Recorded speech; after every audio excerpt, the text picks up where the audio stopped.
What have you done to encourage or facilitate situated coaching of the newly graduated nurses by their preceptors?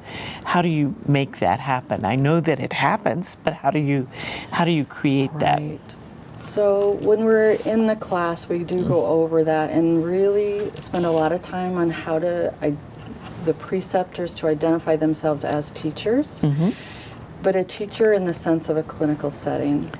So they don't have that opportunity to have everybody in the classroom where they have no other distractions, more or less, but right at bedside. So it's taking those short moments and using that time to coach them, providing that feedback in a timely manner, but most importantly also setting up communication when it is safe to talk and when it isn't. So I spend a lot of time with both the residents and the preceptors asking them to identify what they are like when they're stressed so they can communicate that. Tell me what impact your program has had on retaining newly graduated nurses. So those numbers are pretty astounding.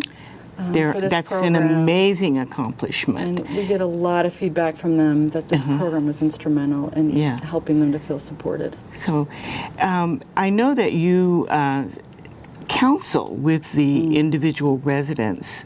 How do you talk to them about the program? So I think that's one of the key parts of what I'm able to do by developing that relationship with them in the class. Then I've created an open door for them. So I meet with many of them one-on-one when they will email me and having trouble working night shift or trouble transitioning, and for many of them it's not what they thought it was going to be. So one of the first things I do when I meet with the residents is I tell them my priority list. My priority is first for them to be safe and healthy. So I usually start the conversation to make sure that they feel safe. And So that your they're goal healthy. is not hazing the new... Absolutely not. Glad to hear it. Okay. Absolutely not. Safe and healthy. Safe and healthy, because some of them come to me in a fairly distraught state. I've also actually done on-point counseling about emergency services if they felt they needed that. And so my first point with them is that our time together is first and foremost that they're safe and healthy. Then the next thing is, my goal is to keep them a nurse. They work so hard to become a nurse that I want them to always be a nurse. But that may look different.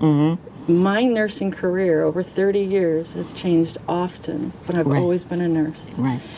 And then lastly, I would like them to stay with us in our hospitals.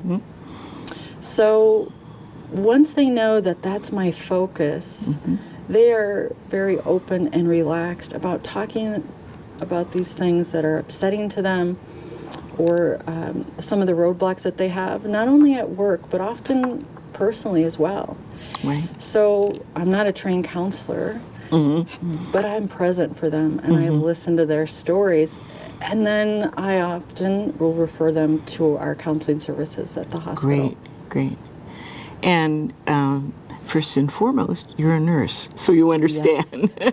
Remember when you were 18 and you had a patient say to you, "Oh, because you're a nurse, you'll understand this." Well, it was going to take a few years. It took a few years to develop the art of nursing. I focus a lot on nurse presence and nurse voice. That's great. Because I think that's what we develop that first year so strongly.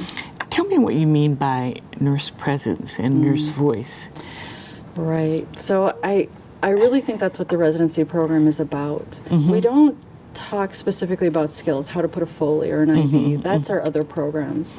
This program, because we learn through stories, those stories are developing how can I be present for patients who are unkind or even maladaptive behaviors or angry or in tragic situations. So how can you be present with compassion at that moment for people that you may not feel compassion towards? But how do you see your role as being able to define that moment and not yourself? So we talk a lot about that nurse presence, and not just the negative, but also the beauty of what we do, and the power of being present for these patients.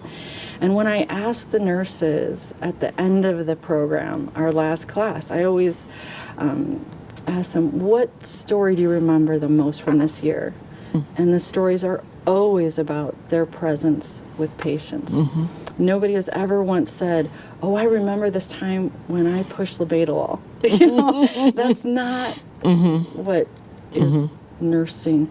Nursing is their presence. And then the nursing voice is how to speak up when you need to speak up in a calm but clear manner, but also how to be quiet when you need to be quiet and to be okay with that. There's a lot of things patients will ask them, and we spend time on this. A lot of questions are not answerable. Why did I have cancer? Why did this happen to me? So we spend a lot of time where they go around the room and they talk about how would they answer this. What I say to them all the time, if you have not experienced this, you will.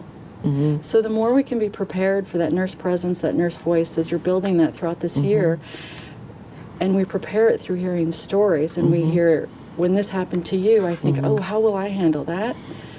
I'm more ready to be present and have the right voice at the right time.